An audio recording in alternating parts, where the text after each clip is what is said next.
Welcome, everybody.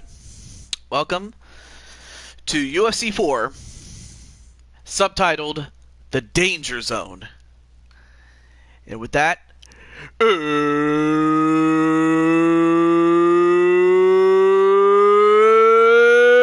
it's time!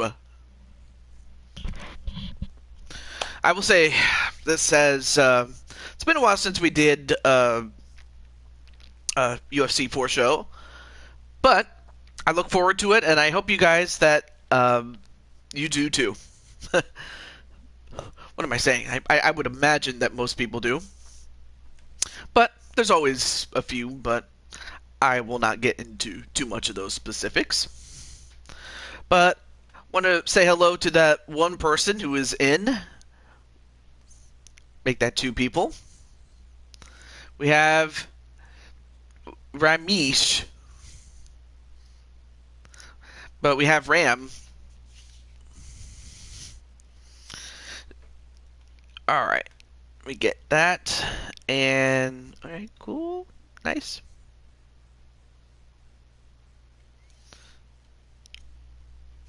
Well, nonetheless, though, it's great to see you, Ram.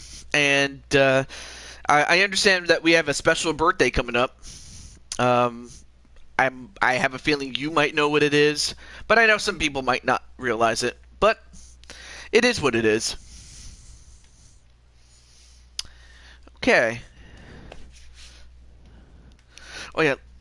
Oh, and there she is, the birthday girl herself, Patty Chase Lawndale, or Lawndale Chase, whatever it is. But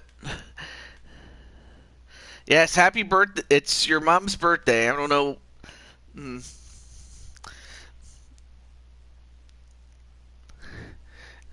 Your mom's birthday.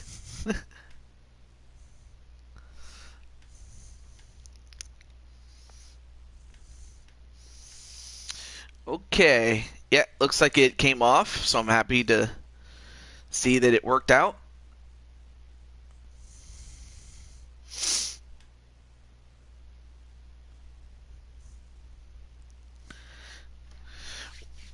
Nonetheless, though,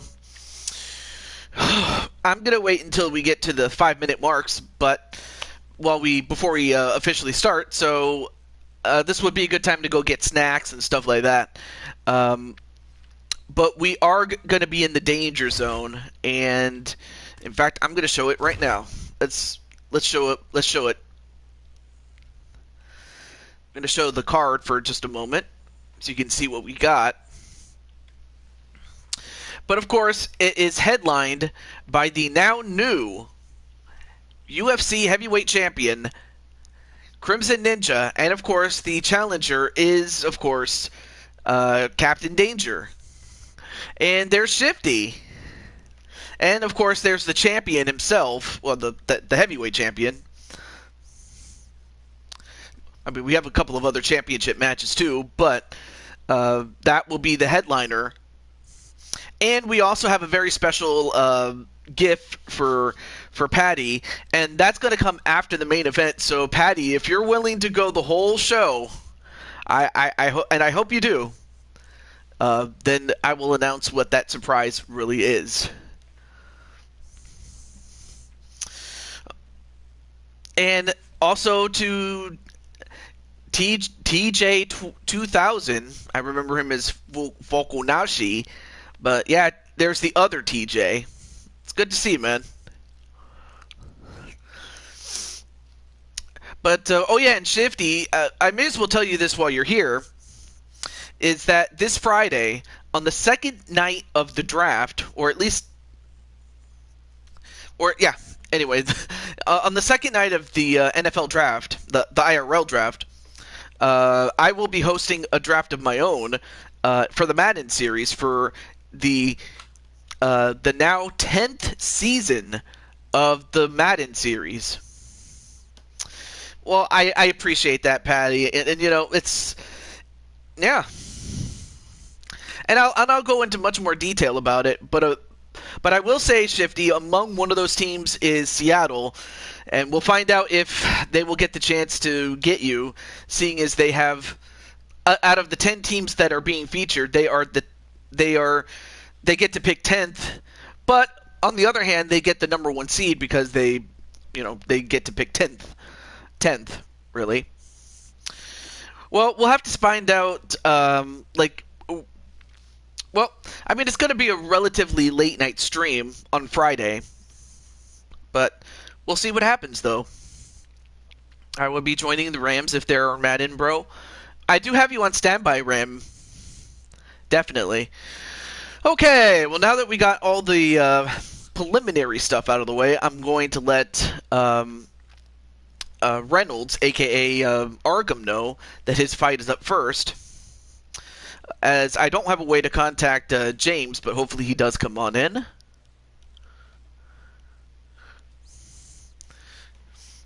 A 6'2" running back. Oh.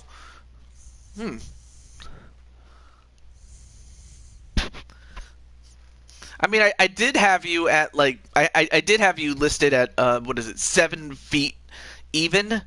Like, I could have had you at 7'2", 7'3", just like, your character, but it caps off at 7 feet exactly, so that's the maximum height I can make you. Also, hey, what's up, Jennifer Richards? Alright, so let me get Mr. Arkham here. Yeah.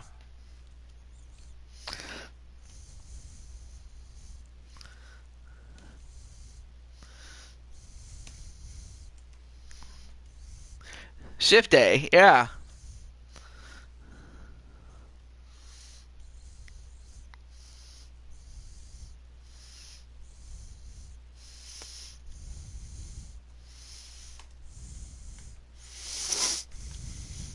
Blood wine?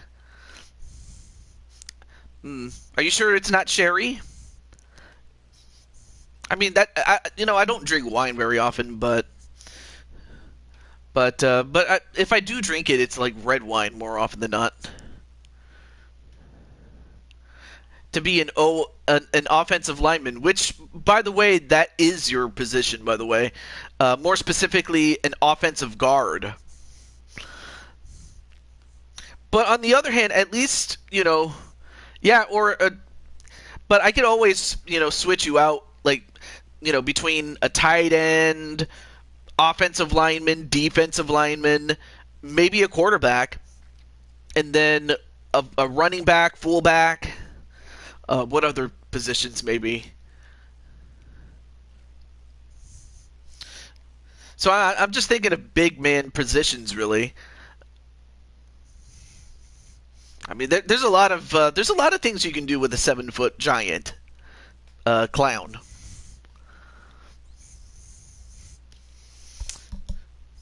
I just have to think of, I just have to think of, okay, well, what does a 7-foot giant clown, like, what positions could he play besides just being an offensive lineman? Things like that. Not Cherry? Oh, okay.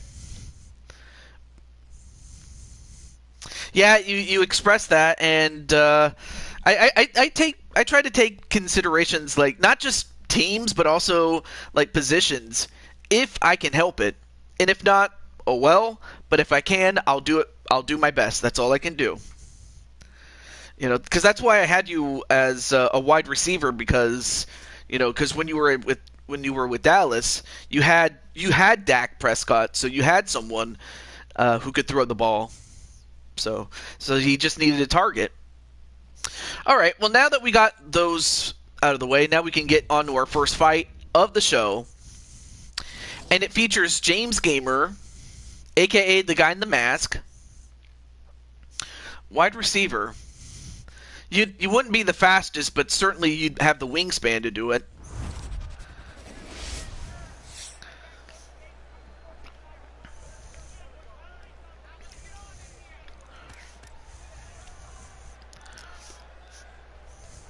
But with that said, who is going to win this one?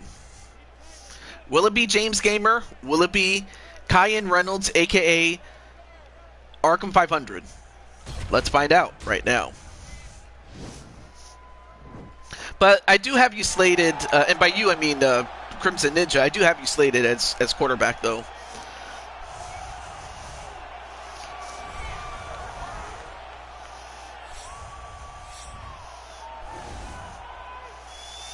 Oh yeah, and kicker too. I almost forgot about kicking. Because, I mean, dude, you be kicking balls, man. The football, that is. Watching this and sacrifice at the same time, so no need to notify me, TJ. Oh. Not a problem. Crushing Kelly.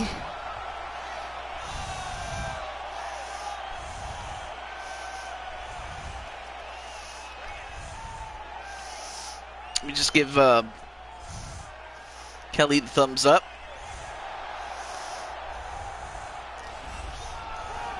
And of course, Crushing Kelly does have a fight. It's a non-title fight, though. But it could potentially, feature her next opponent or challenger. So, of course, Kelly would be best to, treat it as if it is a fight, a title fight, that is, even though it's not on the line. Mordrin is currently live with this pay-per-view. So yeah, there's a lot of other people doing wrestling. So if you are more into wrestling than to this, then there's other options, of course. But I try to be different at times if I can help it. And of course the birthday girl is in one of those suites. Now James is younger, but Cayenne has the slight height, the slight reach, but the weight advantage will be a big thing. I think for James it would be his age, as he would be a bit more quicker. In the UFC heavyweight division. Introducing first, fighting out of the blue corner. This man is a boxer, making his professional debut here tonight. He stands 5 feet 8 inches tall, weighing in at 175 pounds. Well, thank you, Jamar, and also great to see Double J, Joshua James, in here. Great to see you, man. And now introducing his opponent, fighting out of the red corner. This man is a boxer, making his professional debut here tonight. Yep, got Jamar and several other people. At 130 pounds, fighting out of Phoenix, Arizona, the Nightmare.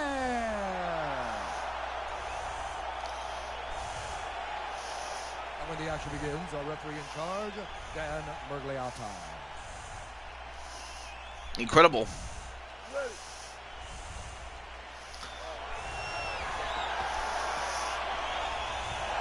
And a little bit of disco dancing there by James Gamer.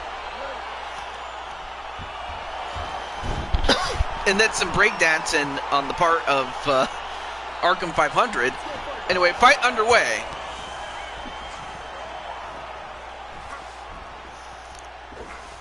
Both guys going for some kicks and missing.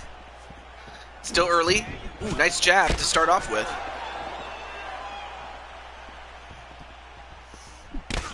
Ooh, good shot there. And another left hook. Ooh, good shot. Nice kick. Nice high kick there onto James Gamer. And James is a little loopy.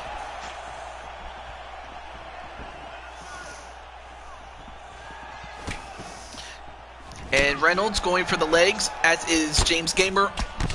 And a couple of knees, one to the head and one to the sternum. So Reynolds doing a good job with those with the Muay Thai techniques. But then James with a couple of front kicks.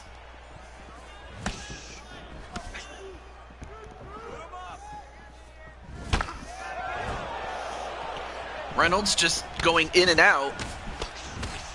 But James pressing the attack a little bit. I mean, it's a huge difference between this and, you know, wrestling. Oh, but he does time that kick perfectly. I mean, I may as well ask Crimson, like, how do you feel about, you know, dethroning King Feck, the man who has held that championship for, you know, 3 months and a half, or not 3 months, 3 years and a month. I mean, you broke the streak of Wario in Fire Pro, then you broke the streak last UFC show of breaking the longest reign that anybody in either division, in either gender, has ever held that belt. You know, so how does it feel to be the streak breaker?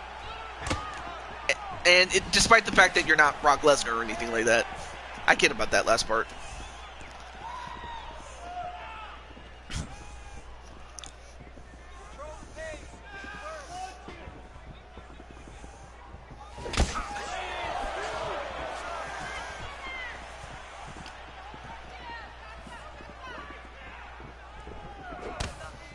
Nice kick to the side.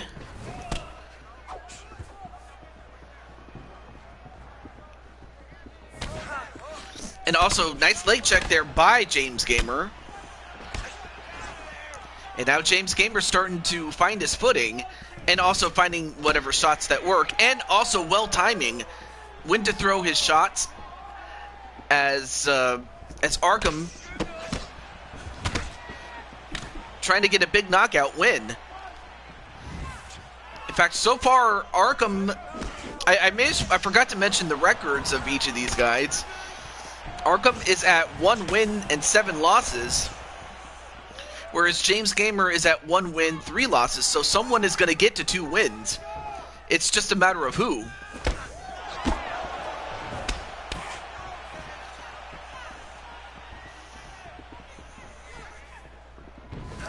Ooh, going for a high kick, but missed it. Now trying to go for a grapple.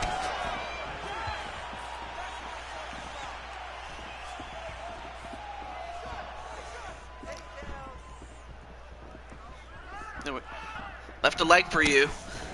I'll be back for KK's fight. Aw. Well, you do have a fight yourself, too. Whoa! What a shot! What an uppercut to take him down. Now, of course, Arkham, realizing he doesn't want to just, go blitzing in there. He wants to, make sure he still has enough gas for himself before attacking again. But anyway, Feck looks like he was getting complacent with being champion. So by giving him a fight, he didn't have time to prepare for he gave me. Also, hey, what's up, Tito? How you doing, Tito? That's something. I have something in my throat. Oh. Well, now both men get right back up, though.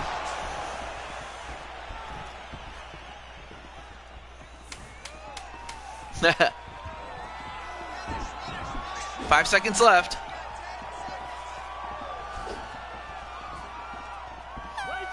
All right, well, that's the end of the first. Not a bad start by both men. But yeah, I have to think that uppercut really did some damage, especially towards the end of that fight. Boom! And how that did not knock him out, I will never know. Boom! Kind of just sounded like a gunshot. You're fine. It's just a little blood. You've been here before. You've been cut. No worries. Okay, ready? Round 2. You ready? Let's go.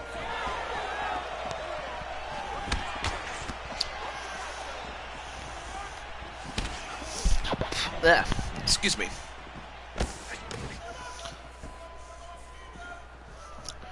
All right. I might have to get some water after this fight. So, nonetheless, though, we continue. Well, now James Gamer's starting to find his footing when it comes to landing his shots, and Reynolds not that far behind. In fact, Reynolds was the one who got the head start.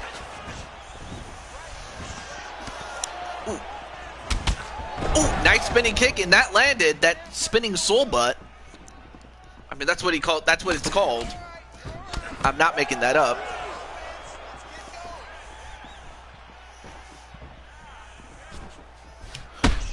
Ooh, nice spinning kick that got him.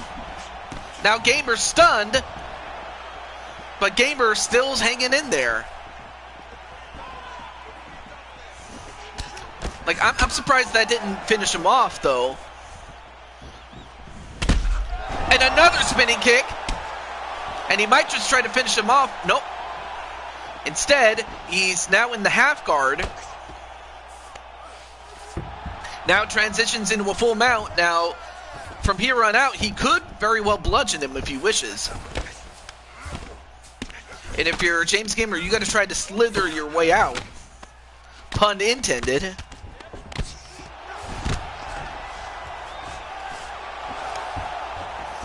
But then he is in the rear naked choke position. Now the question is, can James Gamer get that? Nope, but he goes into a mount position of his own. But then both men get back up.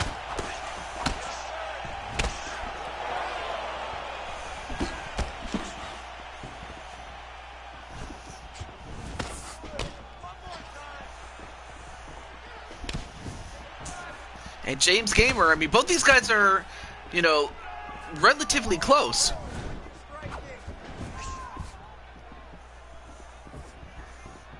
At least in terms of, like, who could possibly be winning the fight, though. Oh, nice somersault kick there. Oh, nice grab of the leg there, but moves away.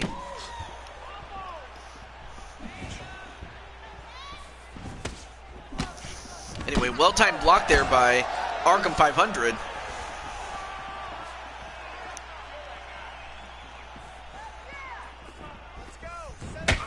Hey, Captain Danger, what's up? The man named after the show, the Danger Zone.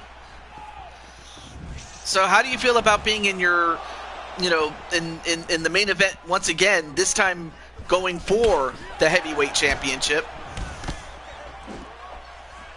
But yeah, you're just in time for the first fight. Anyway, well-placed kick right to the face of Arkham 500.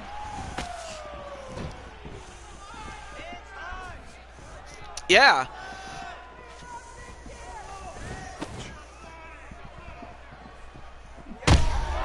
And a big kick right to the head, but wow, James Gamer just took it like a champ and just got up. Then just goes for a low kick onto the legs. Also, hey, what's up, Walter? And Wally is going to have a foray unlike anything he's ever been in, against an opponent that he has rarely, if ever, fought in. So it'll be a nice test for Wally when we get to his fight. Anyway, 45 seconds and counting.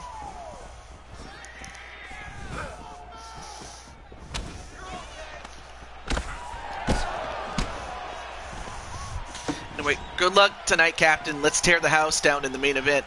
Yes, it's Captain Danger and Crimson Ninja in the main event. But there's also 3 other title matches to go with it as well.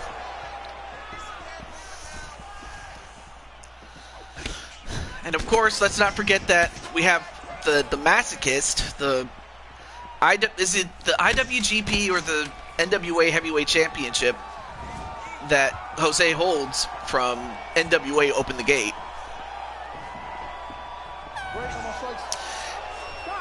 Yeah, you do face Zach Walker, and it's going to be with, and you have actually, like, what I did was, in this game, you get to pick who your default fighter is. And what this tag allows you to do is you not only get to fight at your natural weight class, but you could also fight in the weight classes, in other weight classes, without having to actually go into the creation suite to change your weight class. In other words, it's kind of like being given the franchise tag, except in a good way. So in other words, because I gave you the favorite fighter tag, I was able to get you to go down to featherweight without having to change your natural weight class. So technically, you are still a heavyweight. It's just that it allows me to move you into another weight class without having to change it completely. Although now Reynolds gets another takedown. Oh, IWGP World Champion. Okay. With the Killer Cross one. Let me move my. Let me read this again. Cross had a last man standing war match with T-Bar. When did that happen? And as that happens, James Gamer finally gets one on Arkham 500, and